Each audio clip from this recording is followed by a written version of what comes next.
Hello Parkside and welcome back. I want to show you what happened with the egg that we dropped in the things yesterday. This one is the one, I hope you can see it, that we dropped in the cola. Yes, mine was cherry Coke yesterday. And this, as you can see, is kind of brown and disgusting. It's actually an interesting experiment. Eggs are made out of almost the same thing as your teeth. And so this is what happens if you drink a lot of soda and you don't brush your teeth. So that's kind of an interesting thing. The other one, I'm going to try to get out of here without breaking. It's also kind of interesting. I don't know if you tried this at home, but if you did, you can probably tell that the yolk has come off, that the shell has come off of the egg, and now it's a little rubbery. I can squeeze it. It's not breaking yet. Hopefully I won't break it. I think if we leave it in there another day, it might get a little more bouncy. I'm not really sure, but we're going to try that out and see if that's what happens to it. I'm also going to read a little bit about Virginia today. Today we are starting on August 2nd, 1863. The doctor has just said magic words to us. He said Jed could go home this very afternoon. Paul and the doctor will have to carry him to the buggy. He will not be able to walk at all for many months, the doctor said. In time, his broken leg should heal. August 3rd, 1863. Jed is home safely. Right now, I am in my bed resting. Jane Ellen and Mrs. Macaulay have just arrived. They have brought bread. When Jane Ellen said hello to Jed, he barely even looked up. He did not seem to remember meeting her before. I wish Jane Ellen could know the old Jed, the one who laughed so easily and told good stories. This Jed seems only half here. But I am glad Jane Ellen is visiting with him. I need to rest. I have not rested in a long time. August 11th, 1863. Now the last time Virginia put an entry in here, it was August 3rd, 8 days ago. I am finally awake. When I went to sleep, I slept for almost a week. I slept and I slept and I slept. Jane Ellen told me that everyone grew worried about me, but I knew it was just my time to rest. Jane Ellen helped keep our house while I slept. Jed seems better. With Paul and Jane Ellen's help, he can get outside to the porch. He does not talk much, but he seems to like watching the blue sky and feeling the warm sunlight. August 14th, 1863. I am sitting on top of Cemetery Hill.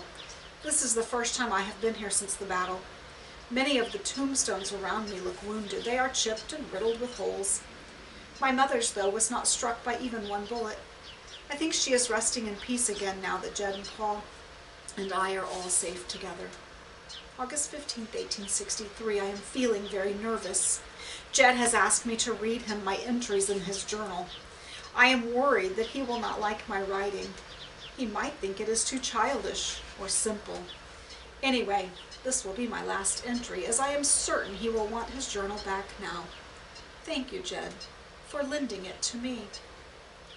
Later, I am in heaven. Jed listened very carefully as I read from his journal.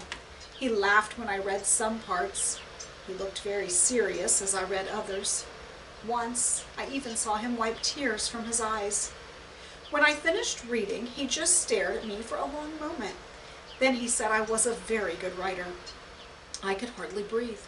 Jed said I should never stop writing. He said he wanted me to keep his journal and write in it every day. I told him he should write in it himself. Jed said he was done with writing for a while. He said I was the writer in the family now. I did not know what to say about that.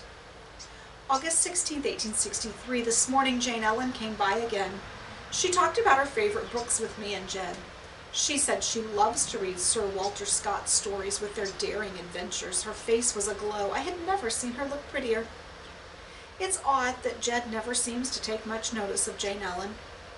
When I read my journal to him, I skipped over the parts about feeling cross with her. I think I had been a bit jealous. I would have to say that I am not at all jealous of Jane Ellen anymore. Jed thinks I am a good writer. In his eyes, that is the very best thing in the world to be. August 17th, 1863. One of the Smith boys had a terrible accident today.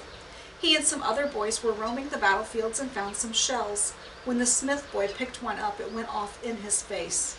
He is not expected to live. People from out of town also roam the battlefields. They are looking for souvenirs such as cannonballs and cartridge boxes. They even take away dried mosses and twigs. Paul thinks they are being disrespectful of the dead. August 19th, 1863. Jed cried today. He was reading to me, Paul, and Jane Ellen from The Death of King Arthur. It was the first time he has felt well enough to read. In the middle of reading, he stopped and just stared at the page. He was blinking hard. He seemed unable to catch his breath. Jane Ellen asked him what was wrong. In a halting, choked voice, Jed said that real battles were not like the battles in myths and legends. He said he did not understand why men did such terrible things to one another. He said that good men, not just terrible men, were capable of doing terrible things. This, Jed said, was the worst truth of all. When Jed finished, time seemed to stand still. None of us spoke. There was only the sound of Jed weeping. August 20th, 1863. Today, Jane Ellen gave Jed a new copybook. She gave him a new pen, too. I stood in the doorway and watched her put them into his hands. She told him that he must write. She spoke as if she were talking to a pupil. Jed looked up at her with surprise. "Write your thoughts about the war," she said firmly. "You must." Then she turned and left the room. Jed stared after Jane Ellen as if he had just seen her for the first time. August 25th, 1863, first day of school. A number of children were not present, including Betsy and Sally. Their families have not returned. Word has spread that Gettysburg is still blighted with death, but I was there. So were the McHenry boys, the Wallace girls, Sue Peterson, and John Scott, and our new school mistress, Jane Ellen McCulley. How odd to have Jane Ellen for a teacher. But I did not ask her for special attention or favors. In fact, I even called her Miss Jane Ellen while I was at school. August 27th, 1863. When I came home from school today, I was greeted with a wonderful sight and a wonderful sound. I passed by Jed's room and saw him writing in the copybook Jane Ellen had given him. Then I heard Paul playing his violin in his room. He was playing a tune I had never heard before. Several times he stopped and started over again. It sounded as if he were learning a new song. That's where I'm going to stop today. Tomorrow we'll finish this book, then you guys can AR test on it, hopefully.